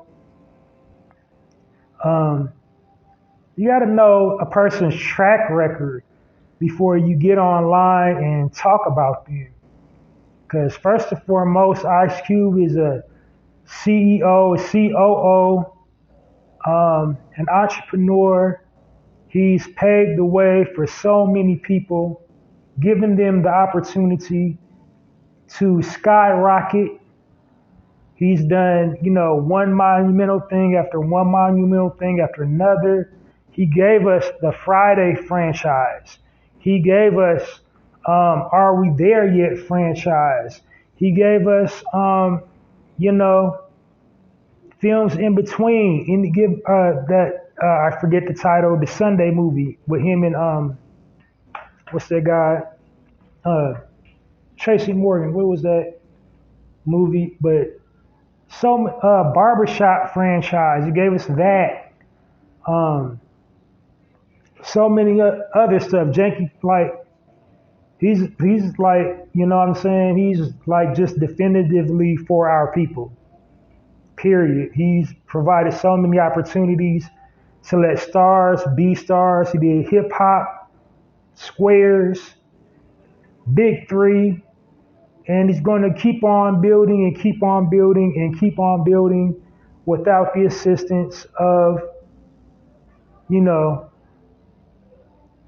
corporate America, because he knows how dirty they play. He knows they play dirty pool. So when I see Ice Cube on a medium like Tucker Carlson, I know my mental state. I've never met the brother. I ain't been around him. I haven't met him. I can only judge him from his track record. And his track record in regards to helping our people, empowering our people, and being the mouthpiece for our people is impeccable. Speaking on issues we're scared to speak of because we're afraid of the backlash. He don't care about the backlash. His whole entire career was dedicated to not caring about the backlash because he's been receiving backlash his entire career. As a matter of fact, one of his many monikers to describe himself is Ice Cube, the N-word, quote unquote. They love to hate. And like a whole bunch of people cannot stand Ice Cube. And unfortunately, the many people that cannot stand Ice Cube reside within our community. And a whole lot of people that have polarizing platforms have come out to speak about Ice Cube and his Tucker Carlson interview. And to that, I say everybody's entitled to their own opinion, but I would say and would caution everybody who's speaking out, using their platforms, using their Twitter, using their Instagram, using their whatever to speak out on his interview. I would caution them into just not doing it, not because he's Ice Cube, because we as a people, what we need to do as a people is stay on code. We done got away from staying on code. And staying on code, we used to have this little rule: don't talk in front of mixed company. So meaning if you got something to say to Ice Cube, instead of getting on Twitter, instead of getting on Instagram, instead of getting on your podcast, you call the brother, set it up a face-to-face meeting with him to ask him to his face if he's doing something you don't understand or seeming like he's stamping something you don't believe in, giving him the opportunity to be a man, be a woman, look at him in his face and tell him what issues you got, and sit down and talk to that brother like that, instead of getting on your medium or getting on your platform and trying to break down what you believe he's promoting. Coming at the perspective of how you perceive it in your mind instead of how it actually is. And then you'll probably be pleasantly surprised that he's not what you thought he was. And I'm not taking up for, like I said, I never met the brother in real life. I don't know nothing of him other than his projects, other than his music. I'm just going off his track record. And like I said, his track record for helping our people is impeccable. He's had a few, it's open for debate. His lyrics, he's had as a rapper some debaucherous lyrics as far as women is concerned, far as violence is concerned. His moniker as a rapper is the Godfather of gangster rap. So, it's wiggle room to debate on that. Using his self-image within his career, he's promoted, allowed his likeness to be promoted for malt liquor. But then again, a slew of rappers use their likenesses to promote malt liquor. And mind you, all the rappers that did it, they were in their 20s. They didn't know any better. They didn't have any mentors to advise them against it. But I think if Ice Cube had it to do it all over again, I don't believe he would have endorsed malt liquor, or maybe he might have. I don't know, because he's from California, and malt liquor is California culture. They drink some malt liquor, 40 ounces in California.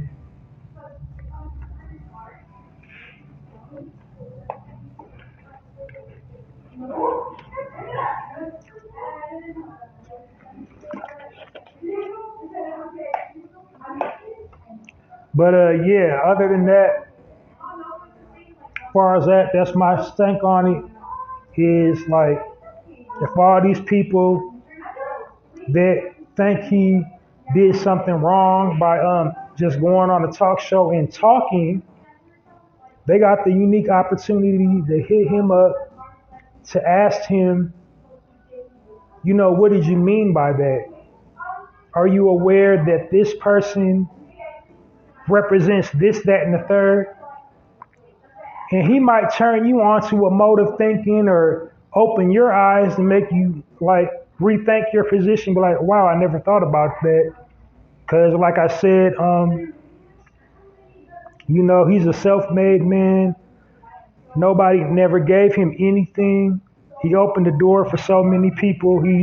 His whole career is based on going against the grain, going against popular trends. He's a trendsetter. He don't go with the grain. He goes against it. His whole, identity as an artist and as an actor is going against the grain. So he ain't never went with the gatekeeping community. So if he's smiling on Tucker Carlson, it's a Hollywood smile. He's treating them the way they think they're treating him. Like, he can't run game on game. That's my synopsis on him speaking with a guy like Tucker Carlson.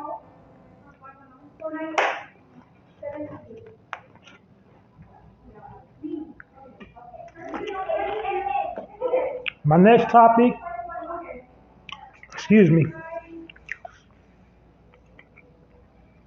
kind of snacking myself today, being bad. But I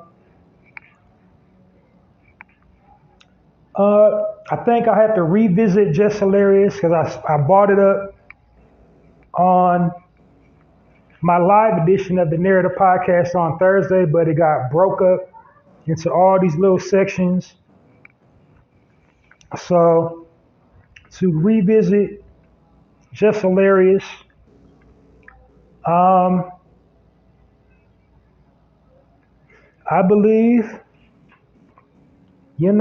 it's buzzing around the media because now more and more people, I call it the elemental P community, because when you call it, what it is, then you receive backlash. I'm not afraid of receiving backlash.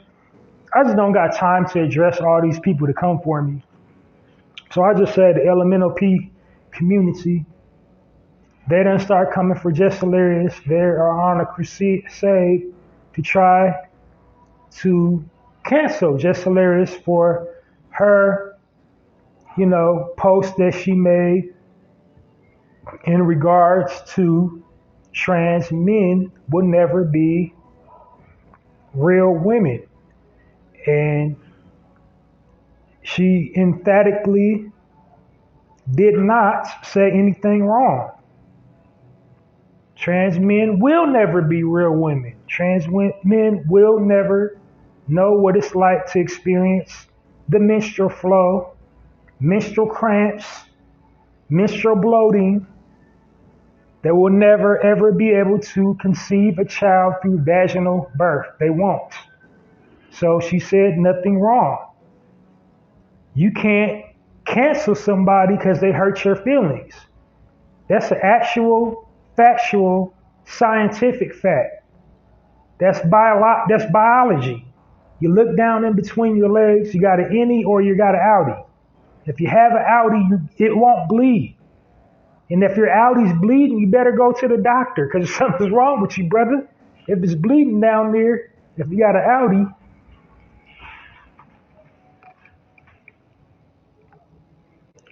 So just like I said, ain't nothing really to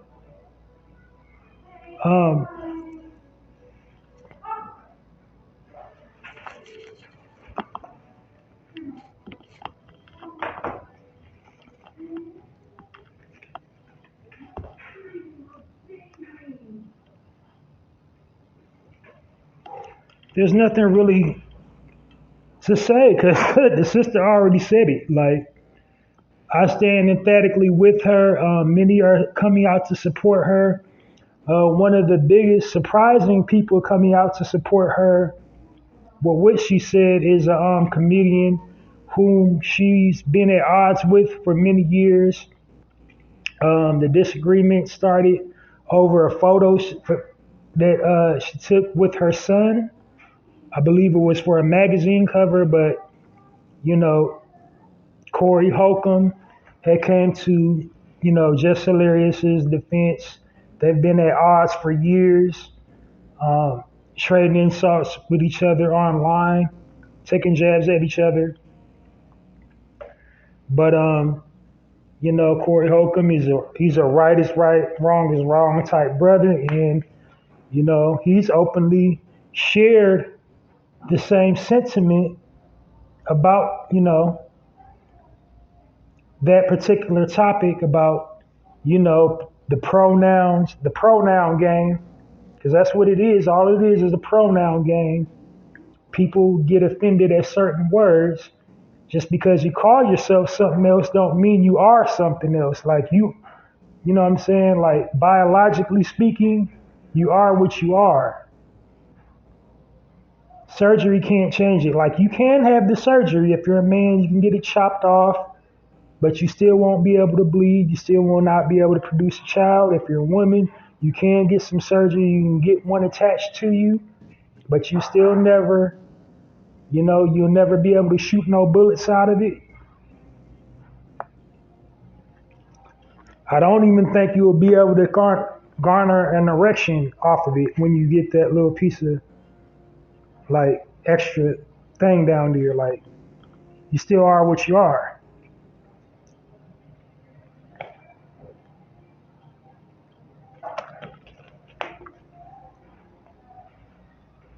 All we can do is just respect your wishes and call you what you would like to be called by, but biologically, you are what you are.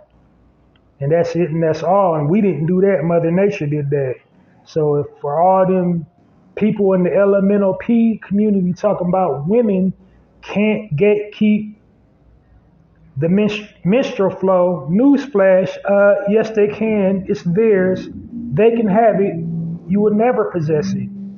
And if you are a man in the elemental P community, you should just be glad that you don't have that problem. That's a problem for men. If we was capable of being able to handle that, then we would have been given that. We can't handle that. That's beyond our genetic makeup to be able to handle the pain of having the menstrual cycle. That's outside the realm of our capability. Like things that we experience as men are outside the realm of capability for women in the elemental P community. They walk around with these plastic devices, these detachable plastic devices, but they'll never be us. They'll never be men. No matter, they can take the little pills to grow their facial hair, but they're never going to know what it's like to have testicles.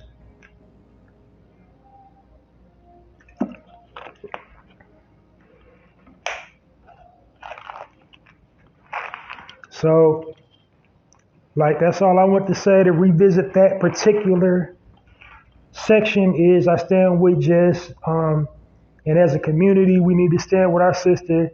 And, enough with the foolishness. We can't be just sitting up there letting this elemental P community cancel all our prominent people because they get mad. And make no mistake, it is two elemental P communities.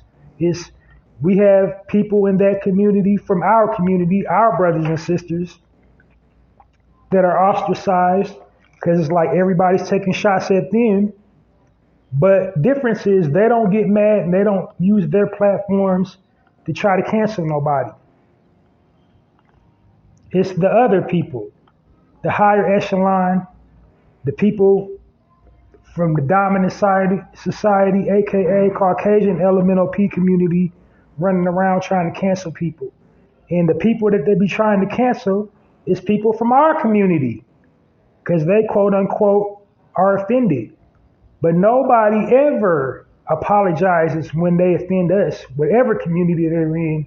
Nobody offers a sincere apology when we get offended. Like we're fair game and nobody else is fair game. And that's wrong. All right. So, Here we are at the final stage of the Narrator podcast. My final section before leaving you guys this evening. This is the final thought or the final word section. And what this section is about, it's an inspirational, motivational nugget. Basically something, a philosophical thought that I have, something to inspire you, to motivate you, to get you to think critically about something, to just engage your intellect and make you ponder. It varies week to week. Some weeks I call it the final thought. Some weeks I call it the final word. But today I am going to call it the final word. So today's final word here on the Narrative Podcast is called, our final word of the day. Who's a Gen Xer? Remember Pee-wee's Playhouse? Well, everybody says a secret word. Remember to scream real loud. Well, we ain't gonna scream real loud, but you get the gist of it. So today's final word of the day here on the Narrative Podcast is sacrifice. That's right. Because again, the powers that be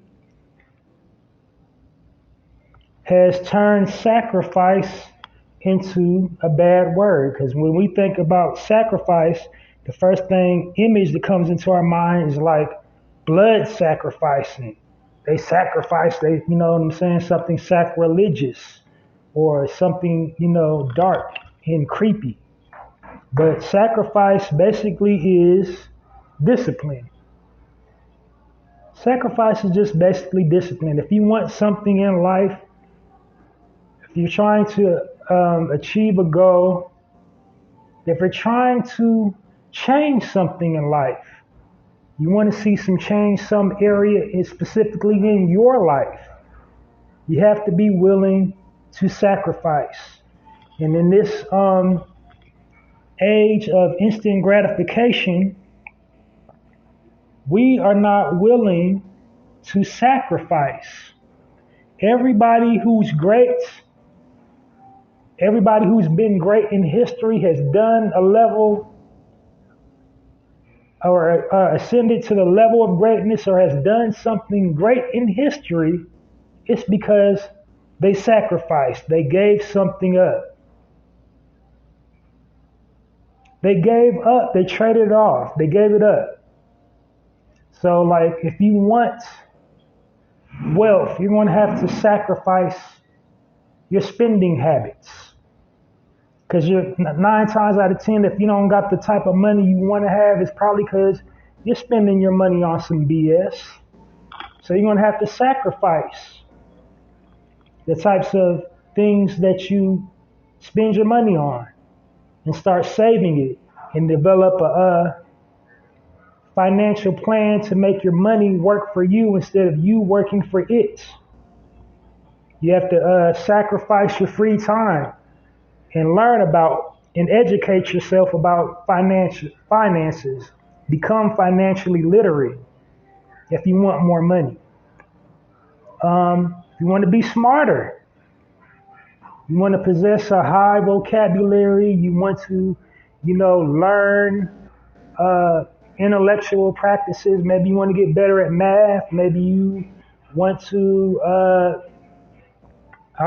read more books, expand your vocabulary, expand your knowledge about knowing about stuff, about researching things. You're going to have to sacrifice your free time, because half the time when you're not excelling intellectually or academically, it's because you're in front of the TV, watching TV, like binge watching Netflix specials and YouTube and whatever else instead of reading a book.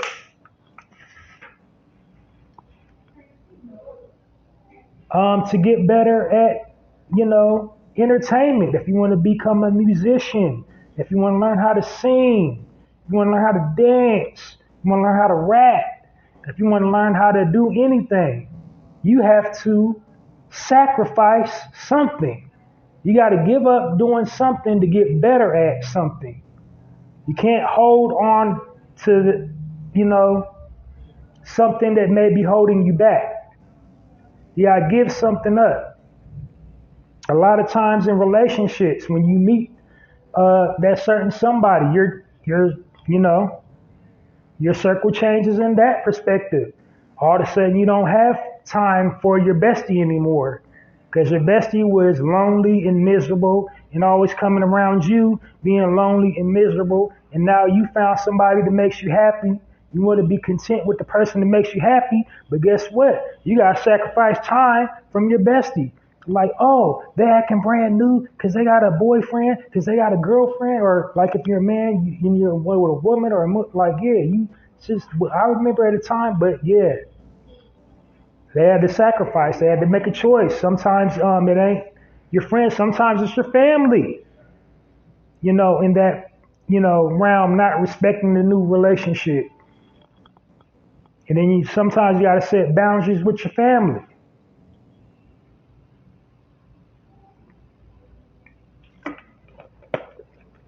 But you got to sacrifice. It's a trade-off. You have to give something up in order to achieve a new result. Because if you're doing the same old thing and not getting results, then that means it ain't working. So you got to sacrifice. You got to be prepared. Any entrepreneur tell you when you're trying to start your own business, do your own thing, you got to be prepared to lose it at the drop of a hat.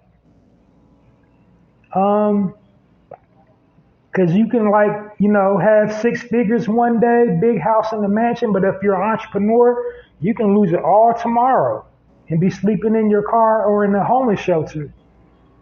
If you're just, you're living from bag to bag.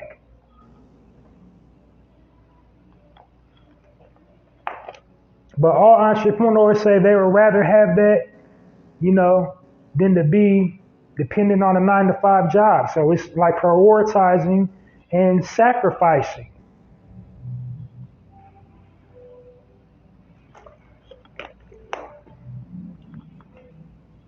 So the word for the day is sacrifice.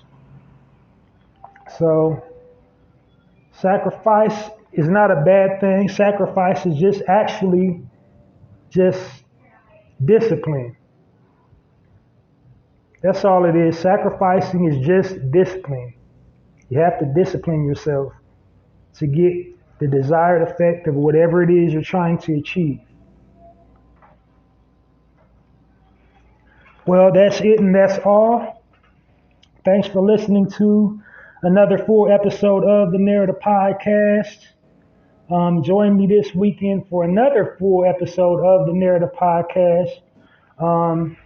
Download this episode and all previously recorded episodes of the Narrator Podcast. Tune in to me regularly wherever you get your podcast from, because I broadcast during the week, Monday through Thursday, whenever I got some free time. So I do it on weekends. I never try to do it on Friday. I have done Fridays on occasion, but I don't like doing Fridays because I don't want the content to overlap. So I kind of try to leave Fridays open for, a live feed. So I never try to do live feeds because, I don't want the content to overlap. But Saturdays most definitely is my full days every single weekend without fail for the Narrator Podcast.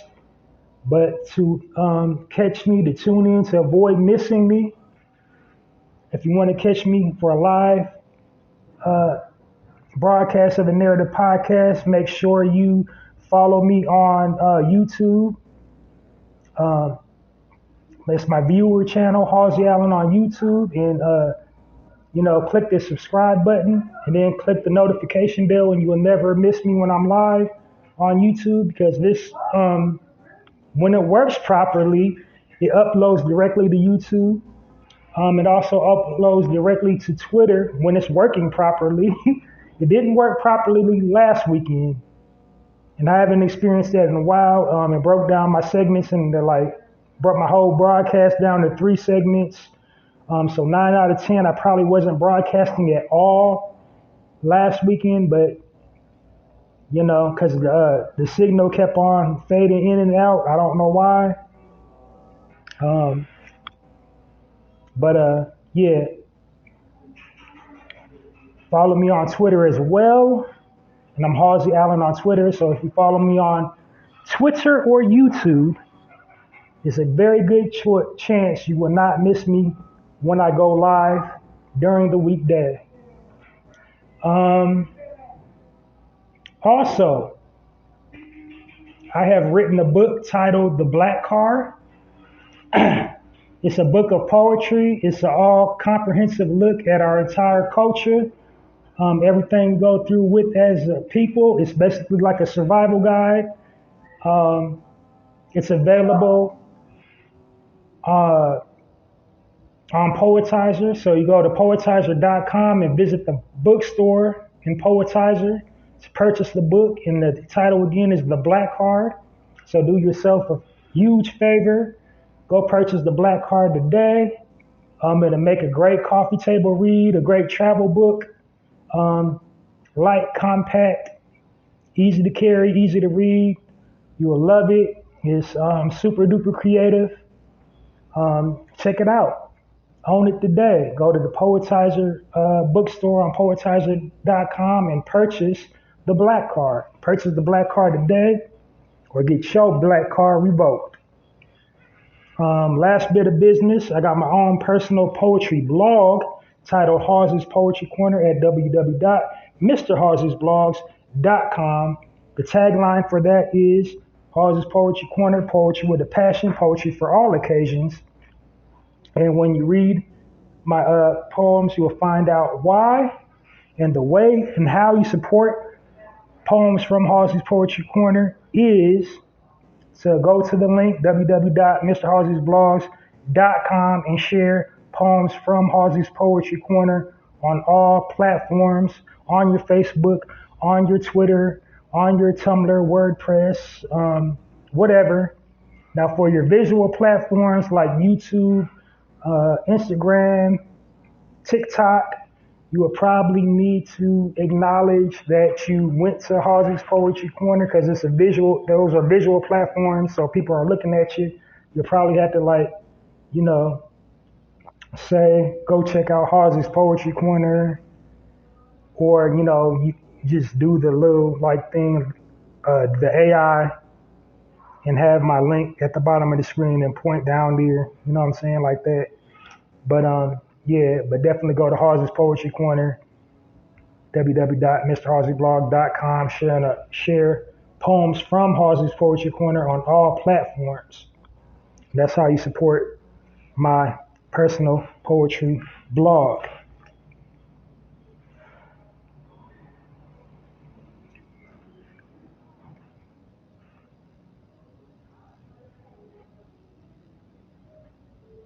Well, that's it and that's all.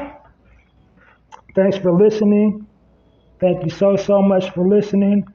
I'm gone up out of here. Till next time, join me again this weekend for another full episode of the Narrator Podcast.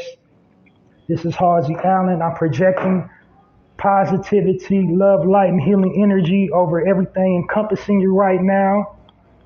I'm Halsey Allen, changing the narrative one episode at a time.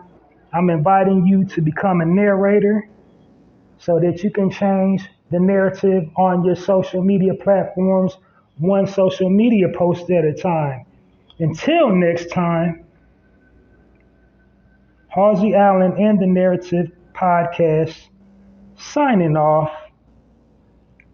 And it's like that.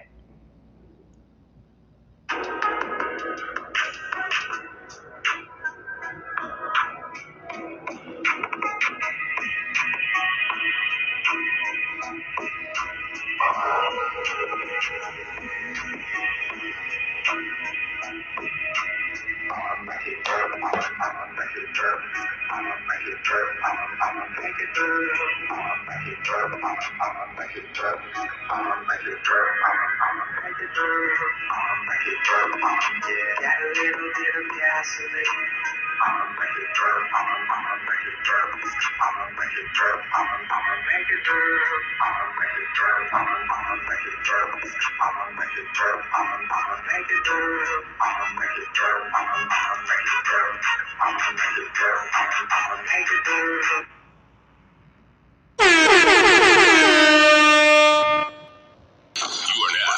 Listening to the Narrative Podcast with Halsey Allen. The Narrative Podcast is changing the narrative one episode at a time.